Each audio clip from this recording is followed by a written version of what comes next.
look at this assessment piece, and I think we're going to be better for it. So without further ado, a warm aloha to Sandra. Thank you. You're very kind. Winnepeg is the capital region of Manitoba, and as you've heard, I was a superintendent there for 10 years.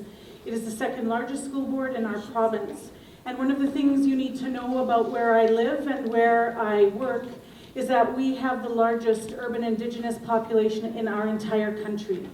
Our elders, that means the elders of the Anishinaabe, the elders of the Cree, and the elders of the Oji Cree, would call me at this time to use the language of the Anishinaabe, which is the word miigwech.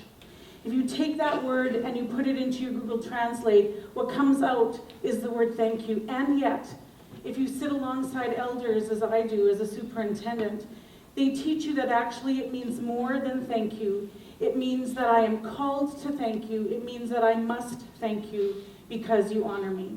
Over the past week, you have honored me by welcoming me into your schools, not in order to be a master teacher, but to be a master learner. Sometimes people say, well, you've been a superintendent, you must be a master teacher. I'm not a master teacher, but I view myself as a master learner. And though I hope that your colleagues will have learned something from me, you must know that I leave here next week better because I was here.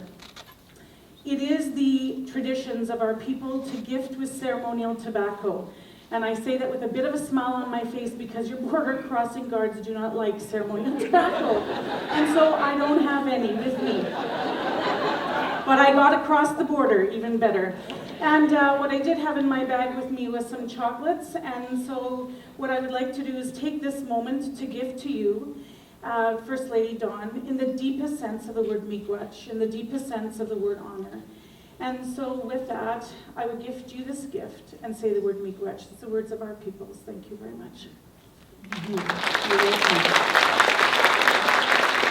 As we think about in the surface of learning, and I'd also like to add then in the surface of leading and in the service, of teaching, let's go where your governor talked about this morning, and he talked about the heart of the classroom.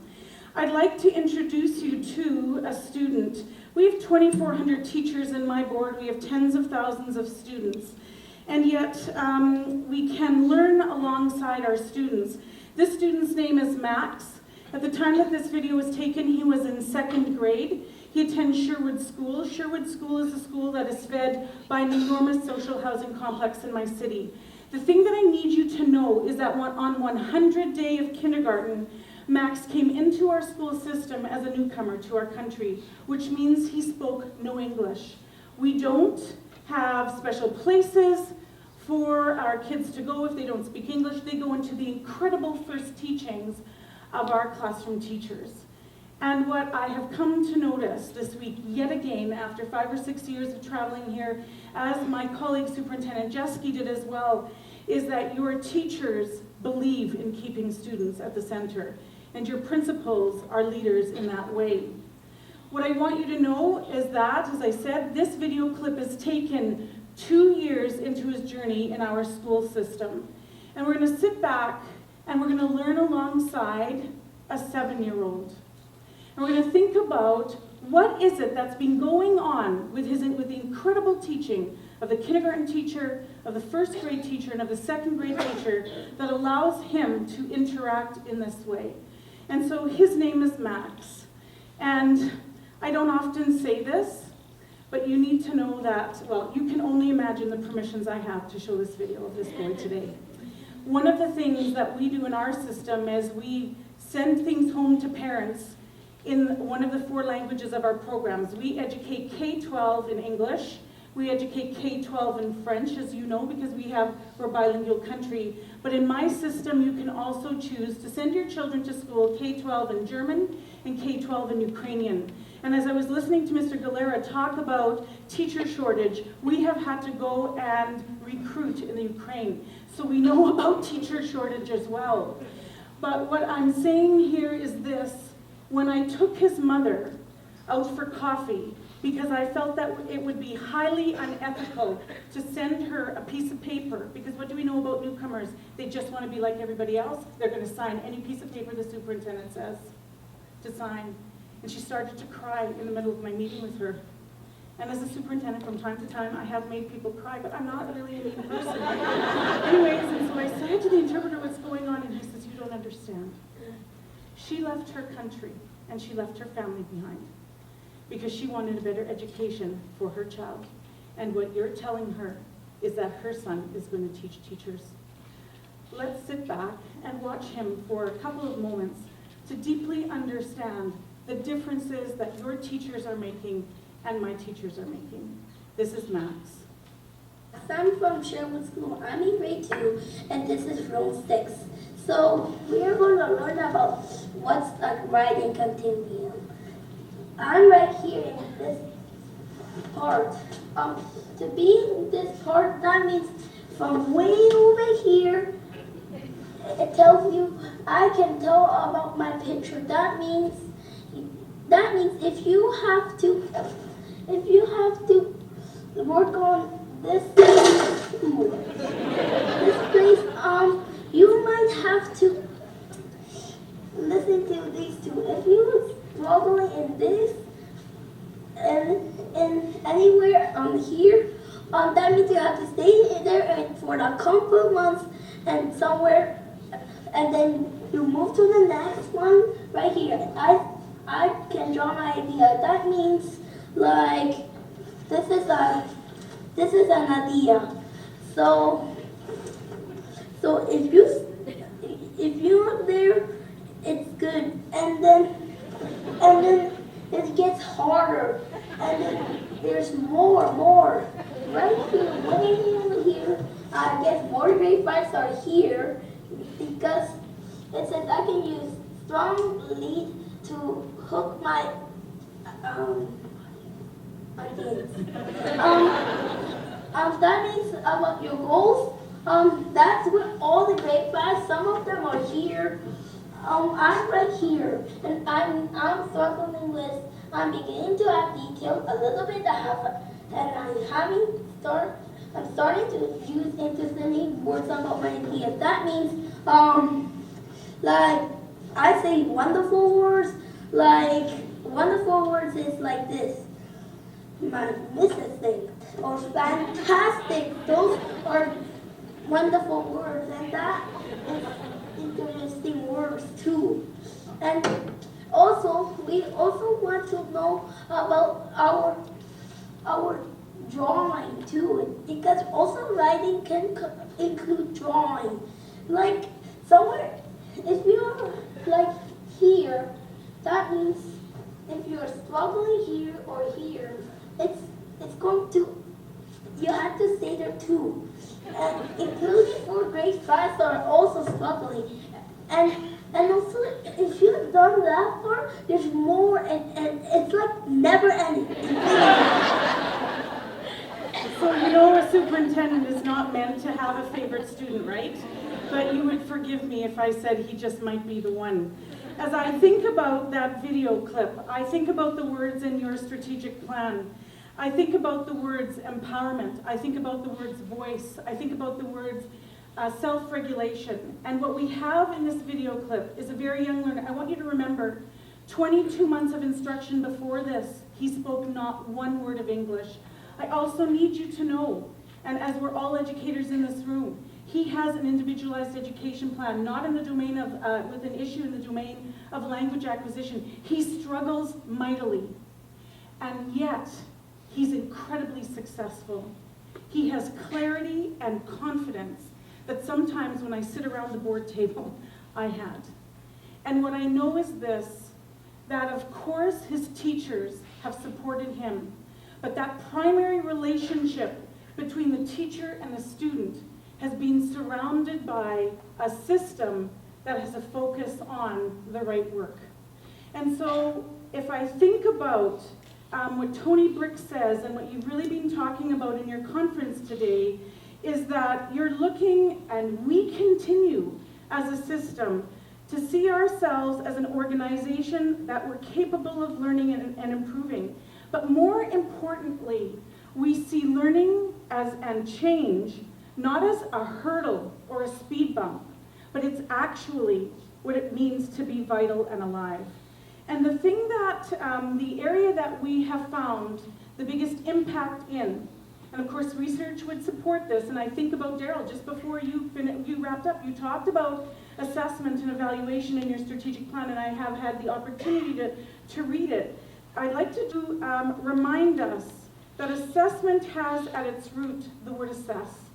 That comes from the Latin term assedere, which means to sit beside. En français, on dit s'asseoir. In French, we say s'asseoir for to sit beside.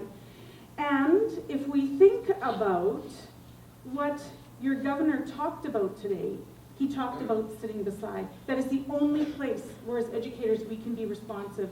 We cannot be responsive across the room, and we cannot be responsive from behind the desk. And here I need to be very clear. I am not only speaking about our teachers. I'm speaking about our superintendents. I'm talking about me. I'm talking about Lori. And I'm talking about the principals whom we serve. If we think about evaluation, at the root of it, we have the word value, which means to judge, which means to assign worth. And every time, either at the system level, at the school level, or at the classroom level, we do this, or this, or this, we are engaging in evaluation. And what does the research say? And I'm not talking about fly-by-night research, and I don't actually hardly even need to replay that research here. You have been vested deeply in this work. The more we do of this, the more we pause to grade, to score, to engage in large-scale assessment, and all of those things are necessary. Don't tweet out that I don't believe in that. I'm fine with it. But I also know the more we do of it, the more we interrupt learning. The more we do of this, the more we support the learners. And when we think about assessment and the actions of assessment, they're very clear.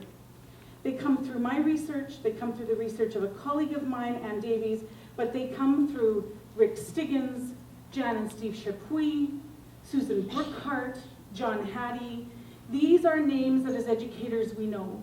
And what they remind us of, when we sit beside students, we're engaged in these kinds of actions. And it's these kinds of actions that lead my Max to be so successful, though he struggles mightily.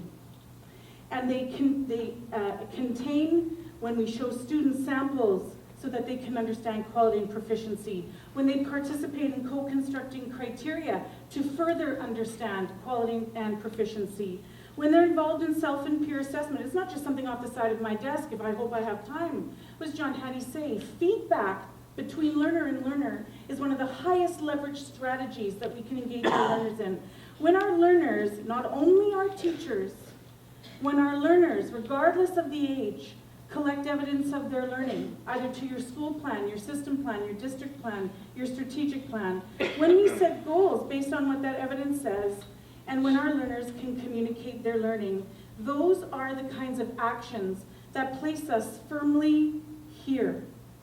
And I know you've been using the word innovation all day, and I know Tony's been using the word innovation as well. And here I'm going to share this quote. And it speaks to this, that classroom assessment, that above that line, that sitting beside, is actually has the greatest impact on student learning and achievement of any educational innovation ever documented. And though that it isn't necessarily predicated upon technology, and I'm not saying that it shouldn't be, what I'm saying is the relationship of sitting beside our students in a stance of assessment, because that's the innovation, is the stance. And yet, as I'm talking, you're saying, of course, we know this. And what we think about then is, absolutely, these actions support the relationship between the student and the teacher.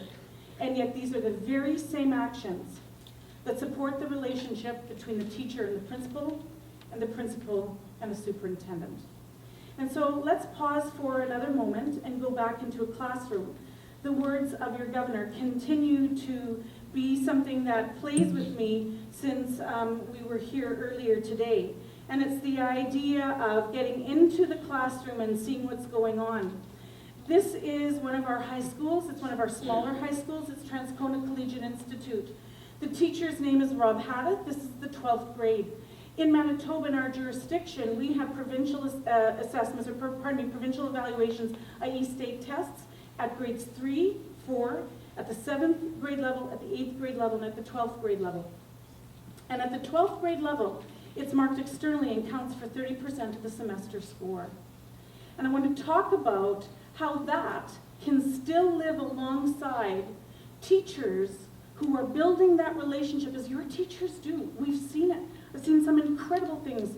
For example, on Wednesday, we were at Campbell High School. Teachers showing me the things that they're doing there in order to sit alongside their students. And yet, even in this kind of environment, we can still live above that line, even 3 days before the provincial evaluation, which is when this video clip was taken. Is that if we are not modeling these practices ourselves, we will see that we will have systems that continue to spin their wheels. And I don't mean go into classrooms and model. I mean model in my own leadership practice. And that last example was just a very, very simple, quick example. And I think about page 17 of your strategic plan, and I know that some of you have it still in hand. Take a look at those 3 columns there, because it definitely speaks to this. You see, what I'm doing when I'm walking through the classroom here is I'm saying this idea about just-in-time feedback, this idea about collecting evidence that we're both interested in is not just good for you in your high school language class, it's also good for me as a superintendent. And finally, as we come to close of this short time together between us, I'd like to take you to this picture. And I know that you were talking about it was minus 46 where I live 2 days ago, but this is not in fact where I live. This is even more far north. This is Cambridge Bay. Cambridge Bay is on Victoria Island. Victoria Island is in Nunavut. And as the president of the Manitoba Association of School Superintendents, I had the opportunities to travel across Canada and to meet with other superintendent organizations. And I was invited to meet with a superintendent here in this community and to work in the high school for a couple of weeks. This was in February. In February in Nunavut, when you live above the Arctic Circle and the tree line, there are only about 4 hours of dusk. And so at noon, I went outside to take some pictures to take home to show people in Winnepeg, because in Winnipeg we think we're cold and we're north. That's not so. Anyways, if you take a look at this picture, if you take a look at this image, what you see here is a person who's pulling something on her sled. And behind the sled is the child going, walking behind the sled. In my world, the kid would be on the sled and they'd be saying, go faster, go faster. Anyway, so I approached this individual. Clearly, she's an elder of the community. And I said, my name is Sandra and I'm new in your community. And she says, oh yeah, we know. Anyways, and so I said, I've been a Canadian for over 40 years. I've only ever lived here. I was born here. We're fellow Canadians, but I see something on the back of your sled that I'm not familiar with. Could you tell me what it is? And in true elder fashion, and I know that you hold your elders in incredibly high respect and regard here. And we have much to learn from you. Anyways, she didn't answer me because elders don't answer directly, do they? They allow you to uncover. They allow you to inquire. I'm freezing. I just want the answer. Anyway, she says, walk to the bottom of the hill. This is a hill in Nunavut. And she said, turn to the right. So I walked to the bottom of the hill. I'm watching my time because I've got to get back to a high school chemistry and physics classroom. And I take this image at the bottom of the hill. And what you're taking a look at is muskox. The men of the community that morning had gone onto the land to take 15 muskox off the land. And what you can see is the butcher of the community is in the image.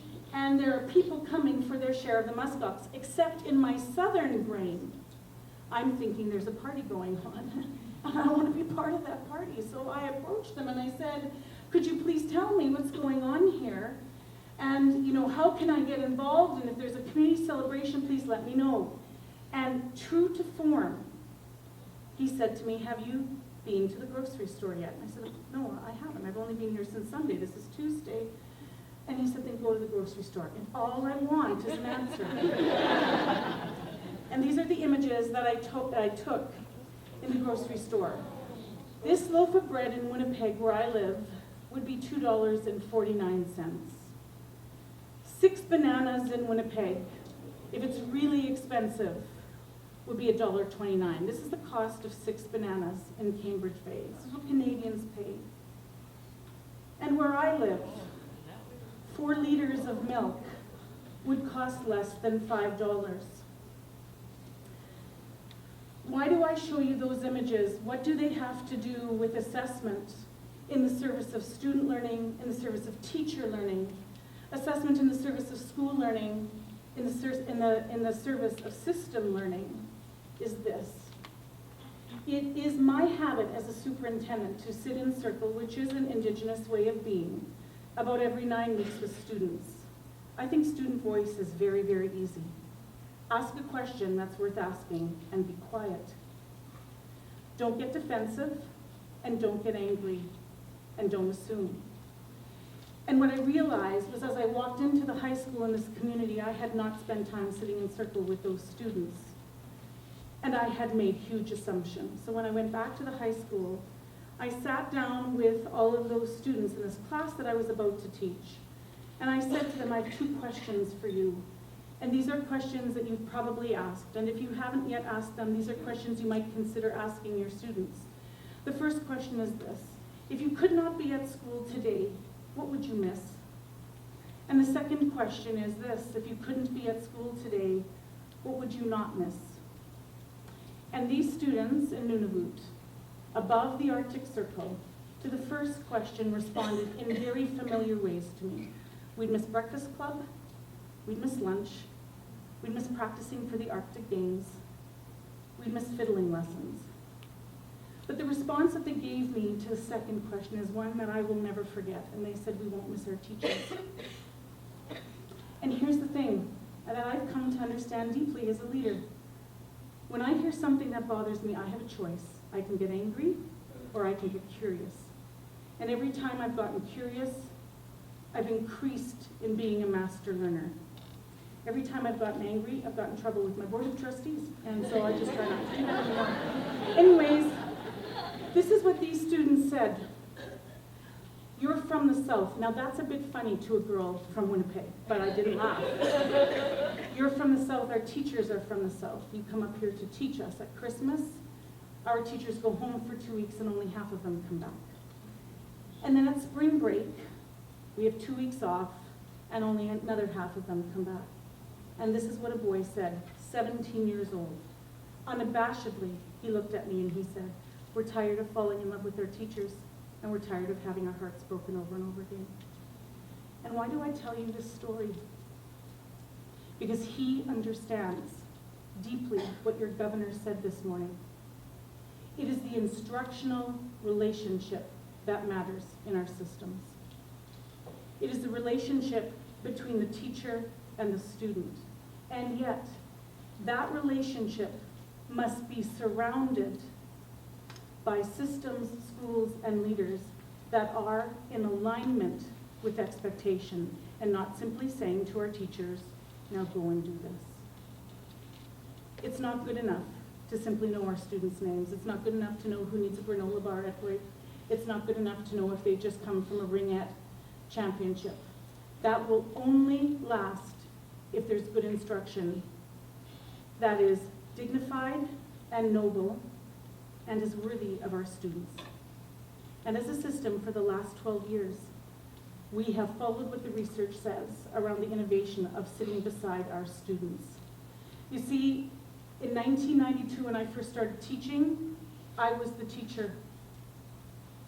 I stood alongside my curriculum and my standards, and I stood across from my students, and I said this, if you're smart enough, you're going to figure me out. And 2 years of that almost exhausted me. I went home angry every evening. What I've come to understand because of this piece of alignment, assessment in the service of student, teacher, school, and system learning is this. I am the teacher I am the leader. I'm the superintendent. Let me sit alongside you. And together, let us face our standards. Let us face our curriculum. 2 days ago, Superintendent Jeske said to a group of your high school teachers who were gathered and leaders who were gathered, and she walked away from me as I was standing over there, and she said, "This is not what it looks like to lead a system. Come on over here. No, you're not following the right path. This is where I want you to be."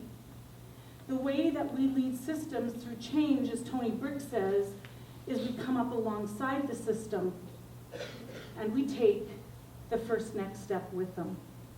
And then we take the first next step with them.